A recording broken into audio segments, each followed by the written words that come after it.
तूफान में ताश का घर नहीं बनता। तूफान में ताश का घर नहीं बनता। रोने से बिगड़ा मुकद्दर नहीं बनता। दुनिया को जीतने का हौसला रखो।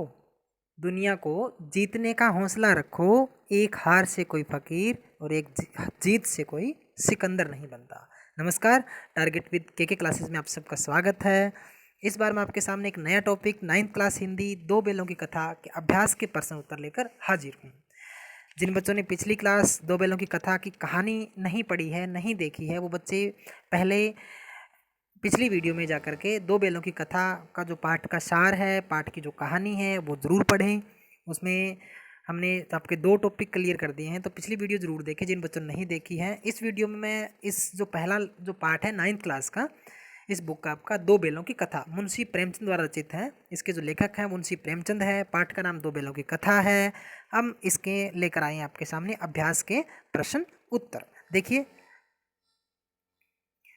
अभ्यास के जो प्रश्न उत्तर हैं, पहला प्रश्न है, काजी होंस में कैद पशुओं की हाजिरी क्यों ली जाती थी। काजी होंस जगह है, स्थान है, वहाँ पर जो पशु है उनको बांध के रखते हैं। एक तरह से पशुओं का बाड़ा कह सकते हो, पशुओं को रखने की जगह कह सकते हो। तो वो उस स्थान पे पशुओं की हाजिरी क्यों ली जाती है। जैसे क्लास में बच्चों की हाजिरी लगती है, अटेंडेंस लगती है, वैसे ही वहाँ पे पशुओं की हाजिरी क्यों लगती है, क्यों ली जाती है। तो काजी हाउस में कैद पशुओं की हाजिरी इसलिए ली जाती होगी, और अनुमान लगाया जाता है कि उसकी हाजिरी क्यों, क्योंकि इसका लेसन में कोई वैसे जिक्र नहीं है भाई हाजिरी इसकी क्यों लगती है।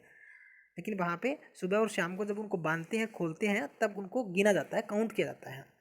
तो इसलिए लगती होगी जिससे ये पता चले कि वहाँ से कैद किए गए सभी पशु उपस्थित हैं, उनमें से कोई भाग गया अथवा मर तो नहीं गया। जैसे क्लास में बच्चों की यानी आप लोगों की अटेंडेंस लगती है कि सुबह बच्चा कौन आया और इवनिंग सेशन तक अंत तक कौन बच्चा स्कूल में रहा।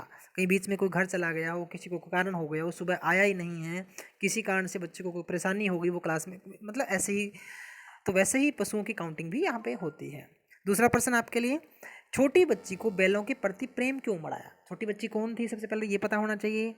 छोटी बच्ची जो झूरी है, बैलों का जो स्वामी है, उनका शाला गया, गया की बेटी है। गया की बेटी का नाम था, छोटी सी बच्ची थी वो छोटी बच्ची का जो प्रेम है वो कैसे उन बैलों के प्रति उमड़ा, तो क्या कैसा प्रेम था उनका। छोटी बच्ची की माँ मर चुकी थी, सौतेली माँ उसे मारती रहती थी। यानी जो गया की जो पत्नी है वो उनको बड़ी मारती, दूसरी जो उनकी पत्नी थी। बैल दिन भर सोते जाते थे, जोते जाते थे, जोते का मतलब उनसे हल चलवाते थे, दिन भर काम लेते थे। उन्हें डंडे भी मारे जाते थे। उन्हें खाने को सूखा भूसा यानी सूखा चारा उनको दिया जाता था। बैलों की इस दुर्दशा पर छोटी बच्ची को दया आ गई।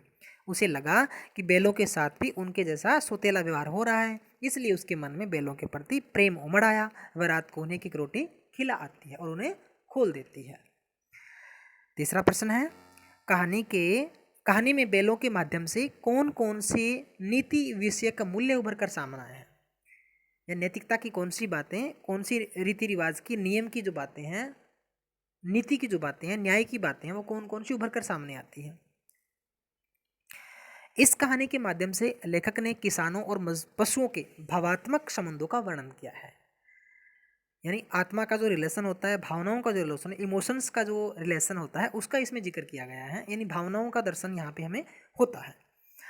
हीरा और मोती नामक बेल अपनी स्वामी झूरी से बहुत स्नेह करते थे, प्रेम करते थे तथा जी जान से उसके लिए काम करते थे, परंतु झूरी के साले गया के घर जाना उन्हें अच्छा नहीं लगा। यहाँ तक कि वहाँ जाकर वह चारा भी नहीं खाते थे और रात होने पर रस्सी तुड़ाकर या कटवाकर भाग आते हैं। उन्हें फिर गया के घर आना पड़ता है। तो इसे ही अपनी नियति मानकर कहते हैं कि बैल का जन्म लिया है तो मार से कहाँ तक बचना। यानी वो जब उनको झूरी का साला गया उनको मारता है तो कहता है इससे क्या डरना। वे अपनी जाति के धर्म को निभाते हैं तथा बदले में मनुष्यों को नहीं मारते। काजी होंस में मित्रता निभाते हैं, यानी वो आपस में एक दूसरे को संभाल करके बाकी पशुओं को छुड़ाने का काम भी वहाँ करते हैं तथा मिलकर सांड का मुकाबला भी करते हैं। वापस आते टाइम दड़ियल द्वारा खरीदे जाने के बाद अपने घर का रास्ता पहचान कर झूरी के घर आ जाते हैं और अपनी स्वामी भक्ति का परिचय देते हैं। इस प्रकार से जो मालिक के प्रति उनका आत्मीयता का भाव है, भावनाओं का जो संबंध है उनके, वो सारा का सारा वो दर्शाते हैं। बच्चों, आपको शायद मैं ना सुन पाऊँ, लेकिन आप लोगों की भावनाएं मैं समझ सकता हूँ, आप लोगों को इमोशंस को, आप लोगों के व्यवहार को मैं समझ पा रहा हूँ कि इस समय आप लोगों के सामने कितनी विकट स्थिति है कि आप लोगों के सामने कोई टीचर नहीं है, आप ऑनलाइन स्टडी कर रहे हो। तो थोड़ा सा अजीब तो मुझे भी लग रहा है, लेकिन ये स्थिति ऐसी है, इस स्थिति में हमें घर बैठ करके इस समय का सदुपयोग करना है और ऑनलाइन स्टडी हमें करनी है। तो अगर आपको वीडियो हमारे अच्छे लगते हों, पसंद आ रहे हों, आपके काम आ रहे हों, तो प्लीज़ हमारे चैनल को सब्सक्राइब करें, अपने दोस्तों तक इस चैनल को सब्सक्राइब करके शेयर भी करें, ताकि जो आपके बाकी साथी हैं वो भी इसका फ़ायदा उठा सकें। चलिए अगला प्रश्न है आपके सामने। प्रस्तुत कहानी में प्रेमचंद ने गधे की किन स्वभावगत विशेषताओं के आधार पर उनके प्रति रूढ़ मूर्ख का प्रयोग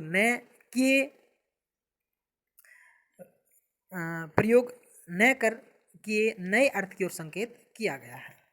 यानी जो रूढ़ का मतलब होता है जो परंपराओं से चला आ रहा हो, जो अर्थ, जो शब्द जिसका नाम हम पीढ़ी दर पीढ़ी लेते आ रहे हों, या जिसके लिए वो शब्द पुराना प्रचलन में आ गया हो, वो शब्द का यूज न करके किस प्रकार के शब्दों का ओर संकेत किया गया, किस प्रकार के अर्थ की ओर संकेत किया गया है। प्रस्तुत कहानी में प्रेमचंद ने गधे को सीधा, सहन शक्ति, एक्रोधी, सुख दुख में संभाव मतलब सम्मान भाव से रहने वाला प्राणी बताते हुए उसे ऋषि मुनियों के सद्गुणों से युक्त बताया है। वे उसे एक सीधा साधु पशु बताते हैं जिसके चेहरे पर कभी भी असंतोष की छाया तक नहीं दिखाई देती और रूखा सूखा खाकर भी संतुष्ट रहता है। ये प्रेमचंद जी ने इस पाठ के माध्यम से अपने विचार व्यक्त किए हैं। 500 प्रश्न है, किन घटनाओं से पता चलता है कि हीरा और मोती में गहरी दोस्ती थी। यानी दोनों का स्वभाव अलग अलग था, हमेशा साथ रहते थे, साथ में ही खेतों में काम करते थे और उनकी स्वामी भक्ति भी एक जैसी थी, लेकिन उनके स्वभाव में अंतर था, फिर भी दोनों में गहरी दोस्ती थी। इसके परिचय हमें कैसे पता चलता है? इस पाठ के आधार पर बहुत दिनों साथ साथ रहने और हीरा और मोती में दोस्ती हो गई। दोनों मूक भाषा में एक दूसरे के मन की बात समझते थे, आपस में सींग मिलाकर एक दूसरे को चाट कर सूंघ कर अपना प्रेम प्रकट करते थे। दोनों एक साथ नाद में मुंह डालते और एक मुंह हटा लेता तो दूसरा भी हटा लेता था। यानी जब उनको खाने के लिए, पीने के लिए पानी और चरने के लिए घास वगैरह डालते, दोनों एक साथ ही सारा कुछ करते थे। अगर एक दूसरा उसकी नाद से मुंह हटा लेता खाने पीने के लिए, तो दूसरा भी उनको देख करके अपना जो है वो स्थान हटा लेता था उस स्थान से। हल या गाड़ी में जोत दिए जाने पर दोनों का यह प्रयास रहता था कि अधिक बोझ उनकी गर्दन पर रहे। यानी एक दूसरे का पूरा सहयोग करते थे कि ज़्यादा वजन है मेरे साथी को ना लगे, मैं पूरा जोर लगाऊं। मटर के खेत में मोती जब कीचड़ में धंस गया तो हीरा स्वयं ही रखवालों के पास आ गया था, जिससे दोनों एक साथ सजा मिले। यानी उसका एक साथी वहाँ फंस गया था और वो निकल कर भाग गया था, तब उसको लगा कि मेरा साथी तो रह गया, अब मैं अकेला यहाँ से भाग नहीं सकता, इसलिए मेरे साथी को बचाने के लिए वो भी वहाँ उनकी पकड़ में आ जाता है जानबूझ करके। अब वो अपने साथी के साथ सजा उसको मिलती है। काजी होश में मोती हीरा के बंधे होने के कारण बाड़े की दीवार टूट जाने पर भी नहीं भागा था। इन सब घटनाओं से हीरा और मोती की गहरी दोस्ती का पता चलता है। लेकिन औरत जात पर सींग चलाना मना है, यह भूल जाते हो। हीरा के इस कथन के माध्यम से स्त्री के प्रति प्रेमचंद के दृष्टिकोण को स्पष्ट कीजिए। अब जब देखो, हीरा और मोती आपस में दोस्त थे और जो मोती है वो काफ़ी गुस्सेल स्वभाव का है, और जब उनके सामने जो गया की जो पत्नी है वो आती है, तब उनको वो एक प्रकार से जो गुस्से वाला जो बैल है, कौन सा है, मोती, तो मोती उसको मारने के लिए दौड़ता है, उसके सामने सींग हिलाता है। तब हीरा कहता है कि औरत जात पर सींग चलाना मना है, यानी औरत जात के सामने इस तरह की हरकत करना पाप है, भूल जाते हो क्या? तो हीरा अपने शांत स्वभाव से उसको समझाता है। तो प्रेमचंद का जो स्त्री के प्रति दृष्टिकोण है वो किस प्रकार व्यक्त होता है? एक बैल के माध्यम से, कहानी के माध्यम से स्त्री जो दृष्टिकोण है, स्त्री के प्रति जो भावनाएं हैं प्रेमचंद की, वो क्या बताती हैं? लेखक ने हीरा के इस कथन के माध्यम से संकेत किया है कि हमारे समाज में स्त्री को सदा प्रताड़ित किया जाता है, उसे पुरुष की दासी के रूप में चित्रित किया जाता है, जिसे सब प्रकार से मारने पीटने का अधिकार पुरुष के पास होता है। उसका अपना कोई अस्तित्व नहीं होता, उसे पुरुष की इच्छा अनुसार अपना जीवन व्यतीत करना होता है, स्त्री को सदा पुरुष पर आश्रित रहना पड़ता है। तो इस प्रकार के दृष्टिकोण है प्रेमचंद के इस पाठ के माध्यम से आता है। यानी उसको लाचार, बेबस समझते हैं समाज में। किसान जीवन वाले समाज में पशु और मनुष्य के आपसी संबंधों को कहानी में किस तरह व्यक्त किया गया है? ये वैसे इसी से मिलता जुलता प्रश्न है जो यहाँ हम बात कर रहे हैं उसके मालिक के प्रति उसके जो कैसे व्यवहार है, हीरा और मोती में दोस्ती है, सभी में इसका कहीं ना कहीं जिक्र है पर्सन के अंदर। और जो इसका जो आत्मीय जो मूल्य है, जीवन विषयक मूल्य है अपने मालिक के प्रति है, वो यहाँ से ही पता चलता है। चलिए देखते हैं। इस कहानी में किसान अपने समाज में पशु और मनुष्य के आपसी संबंधों को अत्यंत भावनात्मक रूप में प्रकट करते हैं। झूरी को अपने बैलों, हीरा और मोती से बहुत लगाव था। वह अच्छा भोजन देता था। जब वे गया के घर में से भाग आते हैं तो उन्हें दौड़कर गले लगा लेता है। गया के घर जाते हुए बैलों को भी झूरी से पिछुड़ने का दुख है। वे समझते हैं कि उन्हें बेच दिया गया है और वे और अधिक मेहनत कर झूरी के पास ही रहना चाहते हैं। गया के घर की छोटी बच्ची के हाथ से एक एक रोटी खाकर उसे अपनी बच्ची से स्नेह हो जाता है और बच्ची पर अत्याचार करने वाली उसकी सौतेली माँ को मोती मारना चाहता है। अंत में जब हीरा और मोती काजी होंस से दड़ियल के साथ घर पहुंचते हैं तो झूरी उन्हें गले लगा लेता है और झूरी की पत्नी भी उन दोनों के माथे चूम लेती है। इस तरीके से उनका जो समाज में पशु और मनुष्य के जो आपसी संबंध है वो किस तरीके से उनकी भावनाएं समझते हैं, उनके विचारों को समझते हैं, मूक भाषा में भी बातचीत कर लेते हैं। इतना तो हो गया कि मैं 9-10 प्राणियों की जान बच गई। इतना तो हो गया कि 9-10 प्राणियों की जान बच गई। वे सब तो आशीर्वाद देंगे। मोती के इस कथन के आलोक में उनकी विशेषताएं बताइए। उसका जो कथन था मोती का ये कि 9-10 प्राणियों की जान बच गई, क्या मतलब था इन बात का और कब इन्होंने कहा था? जब काजी होस के बाड़े में वो कैद थे तो वहाँ जो अन्य प्रकार के पशु है उनको भी बांध के रखा हुआ था, जैसा कि पाठ में बताया था। तब वो वहाँ से उन पशुओं को भगा देते हैं, आज़ाद कर देते हैं, लेकिन गधा वहाँ से नहीं भागता। तो हीरा और मोती अपने सींग मार मार के गधे को भी भगा देते हैं। तब क्या कहता है मोती? तो मोती ने कथन कहे थे कि इससे इतना तो साफ हो गया कि 9-10 प्राणियों की जान बच गई। वो तो मरने से बचे, उनको तो दुख दर्द नहीं होगा। इस कथन से स्पष्ट होता है कि मोती में परोपकार की भावना है। परोपकार का मतलब दूसरों की भलाई करने वाला। वह काजी होंस के बाड़े की कच्ची दीवार तोड़ देता है, उसमें 9-10 जानवर निकलकर भाग जाते हैं।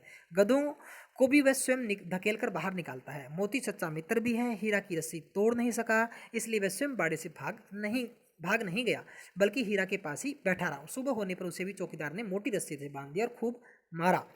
मोती बहादुर भी है। अपने बल पर वह सींग मार मार कर बाड़े की कच्ची दीवार तोड़ देता है, जिससे बाड़े में कैद जानवर बाहर भाग जाते हैं। आज से स्पष्ट करना है, मतलब अर्थ बताना है इसका। अवश्य ही उनमें कोई ऐसी गुप्त शक्ति थी जिसमें जीवों में श्रेष्ठता का दावा करने वाला मनुष्य वंचित है। यानी उन जो 2 हमारे बैल थे हीरा और मोती, उसमें कहता है ऐसी कोई ना कोई गुप्त शक्ति थी जो जीवों में श्रेष्ठता का दावा करने वाली मनुष्य वंचित है। यानी मनुष्य जाति में वो शक्ति नहीं दिखाई दे रही आजकल, लेकिन उन जीवों में है। इस कथन के माध्यम से लेखक कहना चाहता है कि पशु भी परस्पर एक मूक भाषा में एक दूसरे से बातचीत करते हैं तथा एक दूसरे के मन की बात समझ लेते हैं। उनकी इस प्रकार से एक दूसरे के मन की बात को जानने की जो शक्ति है वह केवल उन्हीं में है। मनुष्य जो कि स्वयं को समस्त प्राणियों में श्रेष्ठ मानता है, वाचाल भी है, बोलना भी जानता है, उसमें भी ऐसी शक्ति नहीं है। यह विशेषता केवल पशुओं में होती है जो भावनाएं समझते हैं। अगर इंसान भी भावनाएं समझते तो एक दूसरे के प्रति जो उनका एक तरह से कटाव का जो है, अलगाव दूरी हो गई है, मन मुटाव जो हो गया है, लड़ाई झगड़े हो गए, वो बहुत कम हो जाते हैं या वंचित उससे भी क्या पता वो ना हो।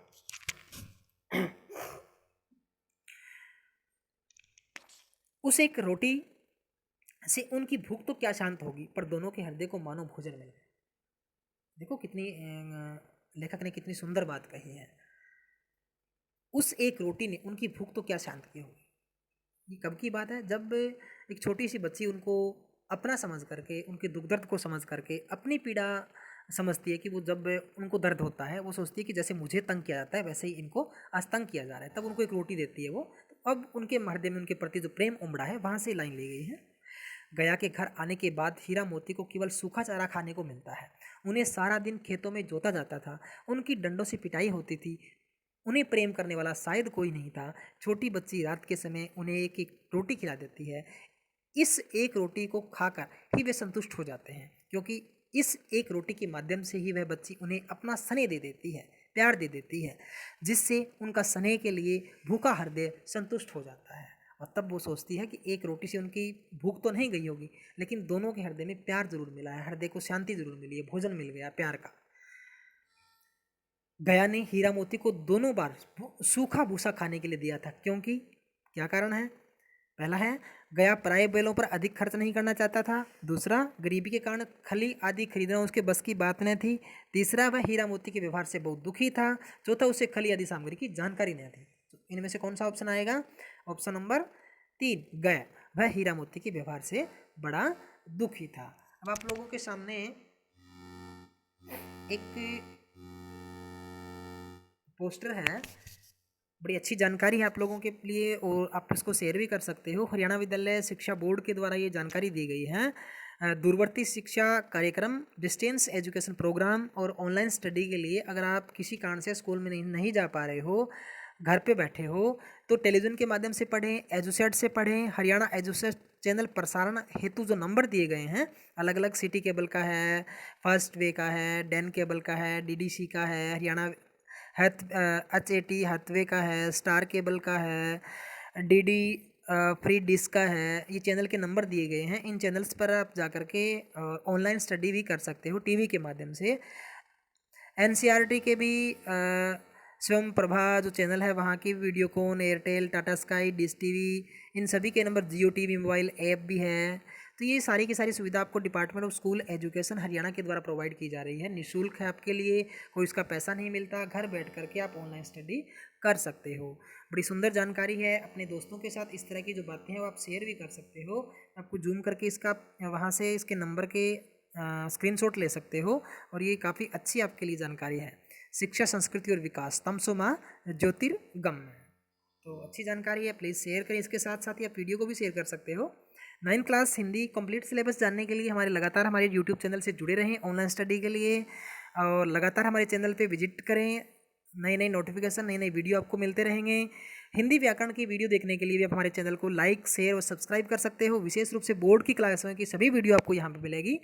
टारगेट विद के क्लासेस की जो वीडियो हिंदी व्याकरण की है वो आपको प्लेलिस्ट में मिल जाएगी। मैंने हर एक क्लास के लिए जो वीडियो बनाई उसकी प्लेलिस्ट बना रखी है, तो प्लेलिस्ट में जा करके ज़रूरत के हिसाब से आप वीडियो देख सकते हो। अपने दोस्तों के साथ शेयर करें। नमस्कार, जय हिंद, जय भारत।